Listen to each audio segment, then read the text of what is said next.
Alrighty, welcome back to the big show. Maya be dancing, but you guys don't see her. She be like when the music's playing, she's in the back doing all that. Like I catch them doing it, and I wasn't blessed with the black rhythm, so I don't really do too much moving. I thought you were like, whatever. Anyway, welcome back to the big show. Maya Velocity, I'm Jamel Hartman. Daily Hour brought to you by the BAC Group of Companies, Medical House Lindos, and People's Pharmacy. Don't forget, fill out the survey, subscribe to the website, follow us on all of our social media channels to stay up to date with all that we have going on. Help us grow beyond the mic as we do our part to continue to improve our community. All right, without further ado, let's bring our guest for the day. We've got Detective Chief Inspector Jason Smith, and we're going to be talking about cybercrime. Maya and Teo have reported a lot over the last year about cybercrime in Bermuda. Maya, did we ever really get any information about the cyber attack on the government last year? Like, what happened? No, we have not gotten any completed information. I guess the investigation is still going on. Is the last thing I do reporting. I know that Senator in the OBA, he was quite on it regularly, but also, Senator Dukudo, but also Minister Darrell was also quite speaking up for the fact that it's still an investigation that's undergoing. I have to find the most recent on it because it's been a while since I think I've gotten an update on that one. Okay. All right. I promise we're not going to ask Detective Chief Inspector Jason Smith about that. All right. Well, we may. You all may. Anyway, let's give him a warm TDH welcome to the show, folks. Is this his first time? I think it's his first time. Yeah. Let's give him a warm TDH welcome. Is it? I don't think so. Is it? We'll find out. I don't think he likes us like that. I think it's his first time. Good morning, sir. How are you? Very well. How are you? I'm good. I gotta ask, is this your first time on the show? It is. See, yeah. I've never been invited before. Is that right? Oh, okay. Well, you know what? You're invited anytime you want to stop by. But first of all, thanks for doing this. It's an early show. We know you're busy. Real quickly, before we jump into today's conversation, you're a police officer where people have seen you in the news a lot. They've seen your name from all types of investigations. What is your actual role within the service current day? So currently, I'm the Detective Chief Inspector in charge of the Specialist Investigations Department. So basically, that is the financial crime unit, the drugs unit, the gang team, and also property management. Got it. Okay, so you cover a lot of stuff. Okay. All right, cybercrime. As said just now, Teo and Maya have reported quite a lot of cybercrime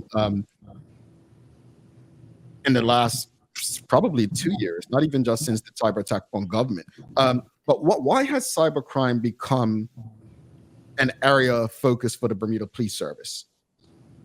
Well, I think when you look at cybercrime and the impact that it has on the wider community, often, like you mentioned earlier, my previous role, I dealt with a lot of the murder investigations, and that grabs a lot of attention because it's sensational a lot of times. And obviously, there's people's lives that have been affected by that. But, equally, cybercrime has the same debilitating effect on businesses, on individuals. So you would have seen in the news media reports that the police have released that there are some cases that, people are reporting losses of 50,000, 100,000. And so when we look at that, we realize that this is a huge impact and we need to give it the attention that it deserves so that, one, we can make people more aware of cyber attacks, fraud schemes, and how that they can prevent it so that they don't become the victim and suffer loss. Gotcha. So, talking about people either becoming victims, can you kind of list out sort of the types of cyber attacks that do happen and which one is probably the most frequently occurring in Bermuda? So I would say phishing is probably one of the most popular one, and that tends to affect quite a large number of people. So, when we say phishing, what we're talking about is, often somebody masquerading as a trustworthy entity. Normally that comes from things like emails, websites. People get phone calls where somebody's purporting to be part of a charity or purporting to be a member of a particular bank. So someplace that people do financial transactions with. And they get people to give them that information, their personal information, which then they're able to take that.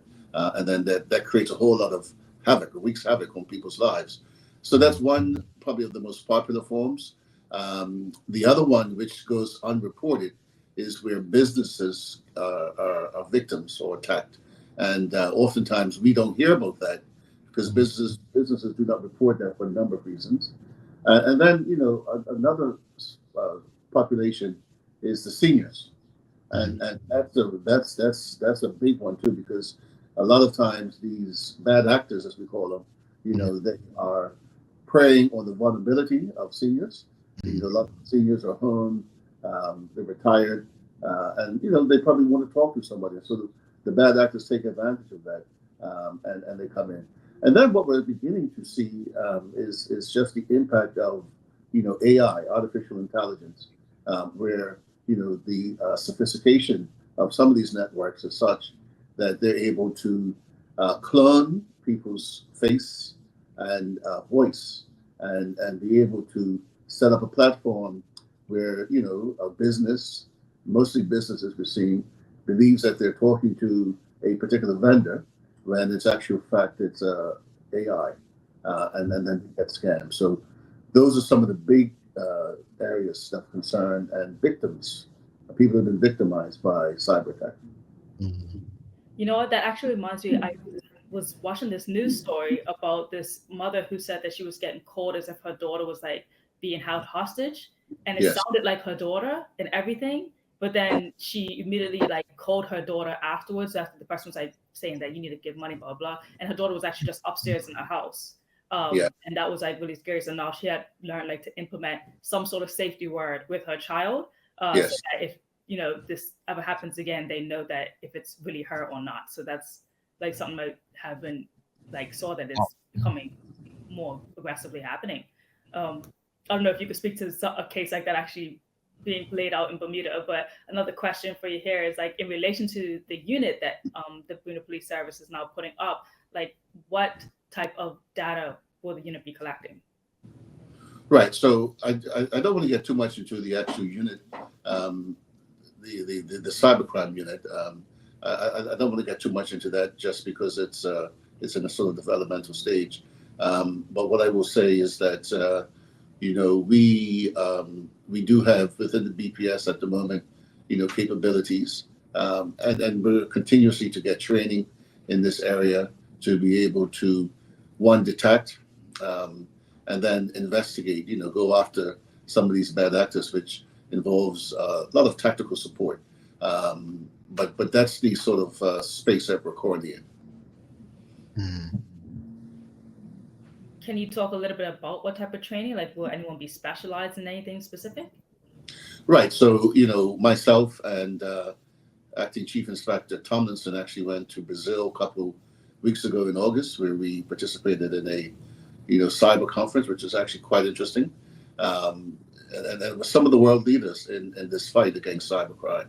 So the information that was obtained from that, and also the connections that were made, I think is very, very important to the way that we're moving forward. So it opened up our understanding to a lot of the means, the abilities, not just of the bad actors, but also of different agencies, different government departments that are fighting against those who are involved in cybercrime. And you got an awareness of just how wide of a network this really is, and the technology that is involved and the capabilities of these people. It's just amazing. And so we got back from that a lot of tools, and that's why I said we're in this developmental stage where we're putting together resources from the training that we received, and the training is ongoing. And so in September, I was in Miami for another conference that was dealing with the investigations of things like cybercrime, terrorist financing as well. So we are beginning as a service, as an organization, to again look at the impact cybercrime has on the community, and then we're trying and preparing ourselves to be able to deal with and also give public advice on how the public can protect themselves from these bad actors. Well, what is the impact exactly? Like, do you guys have a number or range as to how many cyber attacks has happened within the community, like this year alone? Right. And so, like I said a couple minutes ago, what often happens, so those reports from things like, phishing, we get those calls, right? Because that involves a wide sector of the community. I mean, those are just, there's everyday people, everyday users that are doing transactions. And so if I were to say what that number would look like, I mean, in terms of what's being reported to us on a weekly basis, we're probably getting anywhere between 5 and 10 reports of people who have been victims of of the phishing. Now the bigger ones, those cyber attacks where you're talking about bad actors taking over or hacking into businesses systems. We don't get a lot of those reports, and as I said, there's a lot of reasons why businesses do not report on those. So if I were to talk about just the everyday issues, I would say we're averaging between 5 and 10 reports a week, and those reports range from people discovering $100 being missing from their account, up to we just had a report a couple of weeks ago where someone had reported somewhere in the region of $50,000 that they were scammed out of because they thought that they were participating in a investment scheme, end up being a fraud, and they were a victim. Wow. So what happens to most of these cases that are financial like that? Like, do these people generally get the money back, or is it just a complete loss? I've always wondered that. Thank you for that. Yeah. Well, I mean, listen, that's sometimes a matters between the individual and the banks. The ability of the organization to trace, those who are involved. That's what we're working on, and in most cases, those bad actors are not in Bermuda. So unfortunately, when you talk about those big numbers, those $50,000 numbers, those $80,000 numbers, the reality is that in most cases, yes, that's just going to be a complete loss. But obviously, if there's things like someone's credit card has been compromised, then I think the banks, there's some recourse there, with the banks. I tell you, there was another case we had this summer that was really, really interesting. It just goes to show the extent of some of these bad actors. We had a senior who fell victim, and actually, she was duped out of something like $150,000 in cash. Imagine that. And it wasn't until her relative, who had some responsibility for her accounts, checked that and realized there was a significant loss. So when they questioned her about it, it was too late. The money had been gone. So cases like that, that's money that's just unfortunately gone. The chances of her recovering would be very, very slim to none. Interesting. Wow. Yeah, my jaw's on the floor. That is a huge loss. Yes. I want, and I'm grateful for that question because I think something like that would make me. I had an incident earlier this year. I've actually had 2 incidents. I had to get 3 new cards this year, I think. But in saying this, I didn't realize until you said it just now that we lose it. Like if the bank doesn't settle with us. Now, I do wonder if there's some way we can insure, but that would be more money out of our pockets that we probably don't have. But that's so unfair. So I guess what I take out of what you just said, folks, stay on top of your stuff. Yeah. And I think when you look at prevention, one of the things that you've got. So, for instance, I think it was last week. I had an email that popped up purporting to be from my bank, and it was asking me for some information because of a transaction. And what was interesting about that was when that email came, actually I was carrying something the day before. So, it almost kind of made sense. But then when you read through the email, a lot of the things you find that with these bad actors is that most of them, they're from different parts of the world. So English may not necessarily be their first language, and their writing is not good, it's not clear. So those are telltale signs that when you see emails coming through and it's just bad grammar, word placing is all over the place. Those are kind of telltale signs that you need to look at and examine. And I think, as we often say, listen, question those people that are calling, because when you question them, a lot of times they won't be able to answer. And I'll give you a case in point. When I was in Brazil, there was a particular case study that we looked at, and it dealt with artificial intelligence. And it was a company that was having a meeting set up. It was a Zoom meeting with a particular vendor. And on that meeting was some key staff and also the CEO. But what people didn't realize was that the CEO actually could not make it. An emergency had came up, and the meeting, went on. But even his staff didn't know that he was there. And now whether this was choreographed by the bad actors, I don't know. But the AI was actually the CEO. So they had cloned him, put him in that meeting, and they had this meeting. And it wasn't until they got to a particular stage where some of the key staff were aware, because the pricing changed, and they questioned that, and then they got the answer. So the AI person was purporting to be the CEO, and he couldn't answer. That's something that raised their alarm, right? And was able to realize. In fact, they made a phone call. They found out that the CEO wasn't on the call; that he was at this other emergency. Mm-hmm. So it's important to ask questions. Take your time, because when you know what your personal finances is, if somebody's calling you and you haven't ordered something, you're not involved in something, then those are signs that hey, something's not right. And so when you see that, just hang up the phone. Do not respond, and don't give out your personal information. But real quickly, Maya, before you jump back in, it's crazy because kind of got scammed last week. I'm being honest, transparent, if you will, because my lack of patience, I didn't have the instructions to apply for my visa correctly from the Kenyan government. So what did I do? I just went on Google and hit something and gave them my passport number and credit card, then realized, hold on, it's not supposed to be $107. It's $30 for the ETA. And I shared that because what you just said is so easy to follow, but sometimes even we're so focused on just want to do what we want to do. Like I knew better. Maya knows me. I know better most of the time. But as Keitha, my business partner, would tell you, dog, slow down. Yeah. You just said read the emails.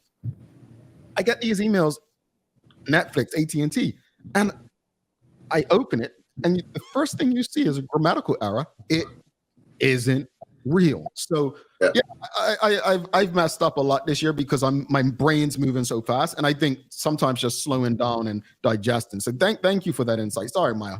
Yeah, no, I agree. I was about to say, I think maybe even before we have our next meetings, we should have a password that everyone has to say when they enter in now to make sure everyone's not AI. Because that is actually quite a scary predicament to be in. But again, we have fast passed this whole new generation. We are very much so into AI now. It's like taking over. So to know that it can do a step further with these cyber attacks is scary, but it's something that we all need to be very aware of. Like how the police is having this cyber crime unit, and Jamel, I think remember when we were at NAB, they were even talking about having specific groups of people in your office that focus on AI. Mm-hmm. Yeah. But that might actually become we always talk about these things might take over, but you're going to need people to fill these new roles and positions. It's just another thing that everyone should probably be cautious of. Now, I do want to go back a little bit because you talk about how businesses don't always want to report, and you said it twice. So I'm curious, why not? Well, they would obviously have their reasons. I mean, sometimes it might be that people are embarrassed, or they just don't want their customers to know that they have been hacked. There could be a variety of reasons, but you would have seen in one of our press releases a couple of weeks ago, in fact, October, to do with Cyber Awareness Month, where we actually, we emphasize that there is a portal that people, businesses can report in on when they have been attacked. It's anonymous, so we're not asking you to say the business. But what we're trying to do with that is that obviously helps us to gather intelligence and statistics, so that we do have a better appreciation, for just how wide throughout the community some of these attacks are. All right. So I just want to ask one more, like when it comes to these scams, just reiterating again, how can people kind of avoid or prevent getting attacked? Well, look, so I moved obviously from the sort of murder investigation side of policing to this, which is a new arena for me. And I'm finding it's very tactical. So we could go into a whole lot of tactical, phrases and talk about things from a tactical point of view. But look, I think the simplest way is this: know we all know what our business transactions are and where we're doing businesses, what organizations that we are a part of. So, when you see somebody calling or an email coming up about, you being an investor in a particular company, and you're not investing in that company, then just walk away from it. And Jamel, you said it yourself. We've all, fell victims of these attacks where, your life is busy. You see something pop up, you don't really take the time to read it. You just respond to it quickly. So sometimes just slowing down that pace, right, and just looking and approaching this in a simplest terms is, if you're not familiar with it, if it just doesn't, ring a bell for something that you're involved in, because you know what your business sides are, what you're dealing with, then just walk away. Yeah. And it's always helpful to come back another day or another hour or another minute, when you kind of slow down the pace and just look at it. I'm sure most people at the end of the day, they take a little time to reflect on what happened. I do it. So at the end of the day, you go home, you may start reading through emails and you start seeing clear. And I think that's probably just the key, right? Just slow down the pace. Know yourself, and you know what you're involved in and what you're not. And just real simple, make those extra steps, ask questions and think twice. We had something on Instagram real quickly. Sorry. Shaz Freestyle said, "Yep, I had a call from my cell phone provider allegedly, but I knew it wasn't offering me some extra discounts. You just have to be diligent."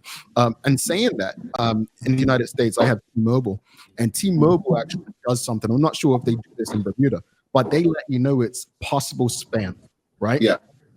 When they call. Now, I know this is kind of beyond you, but I wonder if there's policy or legislation that we can encourage our government to pass to give people like heads up just from a phone perspective, right?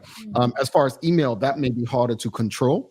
As far as like, I think what you've done is probably the best we can do, what you've said today. Like just tell people be vigilant. Watch out for spelling errors, grammatical errors. Also, one of the things I want to add is check the email. So Yeah. that says such and such from your Daily Hour account. If it doesn't say dailyhour.com, if it says the Daily Hour at comstop.com, it's not us. What's comstop, right? So watch the at. What comes after at is a key one to look for. And that's what I would tell anyone. If it doesn't have at that company, it's probably not that company. Yeah, that's right. Yeah. Yeah. That's right. Look, I want to go back into like talking about some estimates. So how much money do you think like Bermuda has actually lost this year due to cyber attacks? So yeah, that's a good question and preparation for this morning. So we looked at some figures, right? So we I would estimate that up to this point, we're talking about, and I mean these are losses. I'm not talking about businesses because we don't really have a lot of statistics with that because businesses not necessarily reporting to us, but just individuals, members of the community. We're talking about close to about $1.1 million right now. Wow. And that's just in cash. And remember, these are cases that are reported to us. So there's still a lot of people who are victims, but they're not reporting it. And then there's businesses that are not reporting it.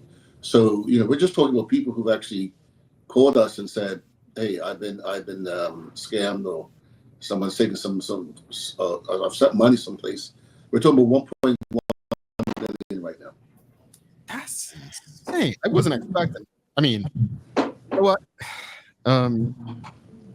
Yeah, let's go to the audience. We've got some questions from the audience. Audience, if you have any questions, comments, send them through. We'll get through as many as possible. Mark C. Phillips is asking, Mr. Smith, do you feel we have to improve our cybersecurity here in Bermuda? I mean, based on what you said, yes. Yes. Oh, maybe it does. Yes. Then he goes on to ask, does the BPS partner with any local cybersecurity companies in Bermuda? Right. So in preparation for what we're looking to move into, myself, I've had meetings just about 2 weeks ago with a particular company discussing some of those options. Yes. All righty. We have Charles H. Justice II. He says, in the U.S., businesses are required to report a cyber attack within a certain period of time. Now, you just said, before I finish this question, that you, based on what's reported, it's 1.1. So I'm guessing, again, it's not required in Bermuda, but he says, I don't believe Bermuda has a similar law. Would you be in favor of a similar law? I don't know if he can share what's in favor of him, but maybe he can. Let us know. Yeah, I think I would stay away from that question. That seems to be a matter for those who sit at the House of Parliament to discuss, and I think I'll leave it there. All righty. What before you head out,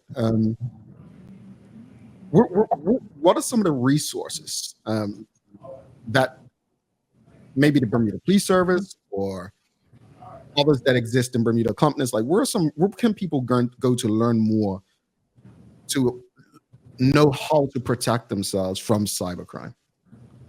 So again, we sent out in Cyber Awareness Month in October, we sent out some information there to advise the public on different things to do.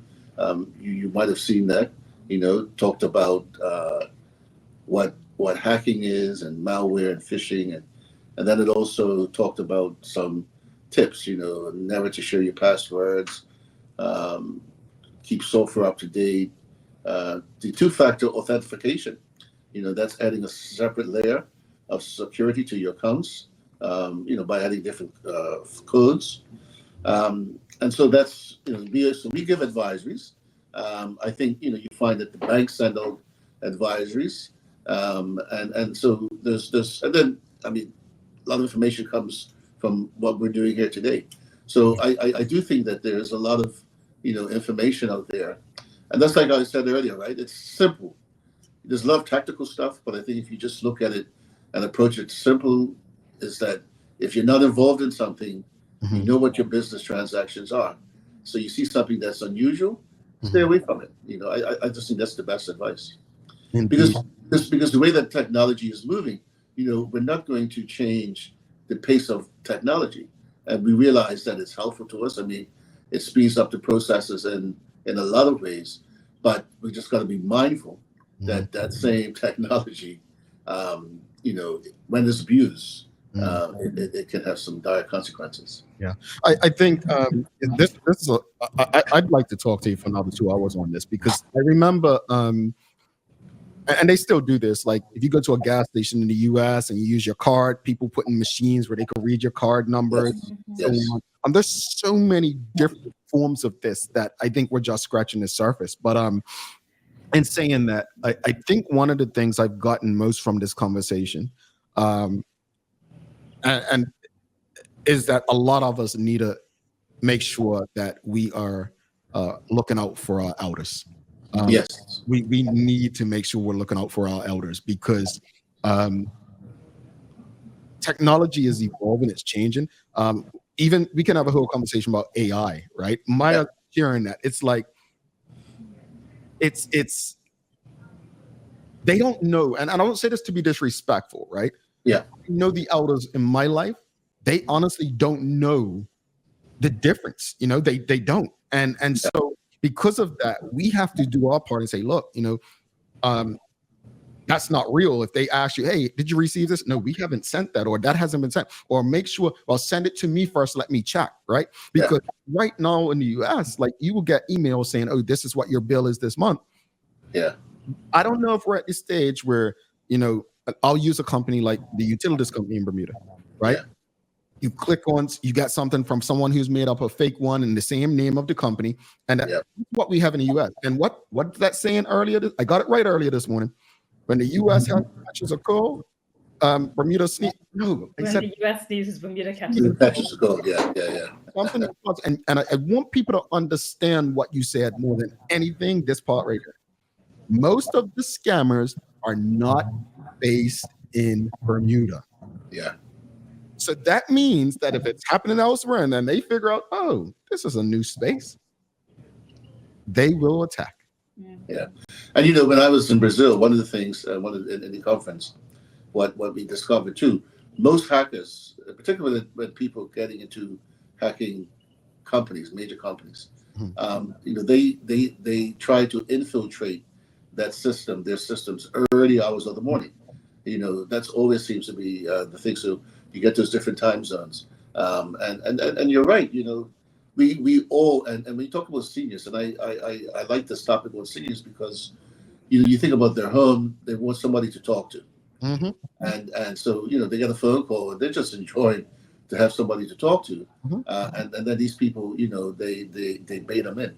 What we're also seeing is that what happens a lot of times is these bad actors will, and this happened in one particular case involving a senior, where this person was sort of representing a charity, and they called, and they spent a couple of minutes talking to the senior, and they got him to send $1,000 the first time, and they realized, oh, okay, that works, so let's go again. And then they called back a couple of days later and said, thank you so and so for your help. And then the numbers increased, and by the time they recognized that, hold on, this was a scam, they were in the thousands. So when these bad actors get involved, they do test runs, and then they see what they can do. And then just I think it was last weekend, we got a call about somebody who called in, and then they gave their bank account information. They tried to log out, and they couldn't. So that was the bad actor had taken over their account, and before they knew it, they were duped out of $11,000. Wow! It reminds me. I seen Suzanne Ingham's comment at Scammers from Nigeria. I hung up on the scum BPS inform number block. Teo and I, back in 2008, I got an email from someone, happened to be in Nigeria. They told me I won $1 million. So Teo said, we're calling them live on air. And it went on in history as one of the funniest conversations in the history of Bermuda radio. But at that time, we're talking about 2008, right? Yeah. 16 years ago. That's what, I mean, me, I'm thinking $1 million. I didn't think I won anything. I was like, this person trying to get me. And it was one of those wake-up calls for us early on in this. Yes. As funny as it was. Mr. Smith, thank you so much for your time today. Definitely want to have you back again. I mean, I feel like you've been avoiding us. You need no invite. You have a very important role in the community. We appreciate what you're doing. And hopefully, when you guys get the unit set up, we can come back and discuss, what that looks like and for the protection of Bermudians. But thank you so much, and we'll talk to you soon. Thank you, sir. Enjoy your day. All righty. Jason Smith, folks, please give us a thumbs up, a love, a like if you appreciated that conversation. We're going to take a quick break. We'll be back after this.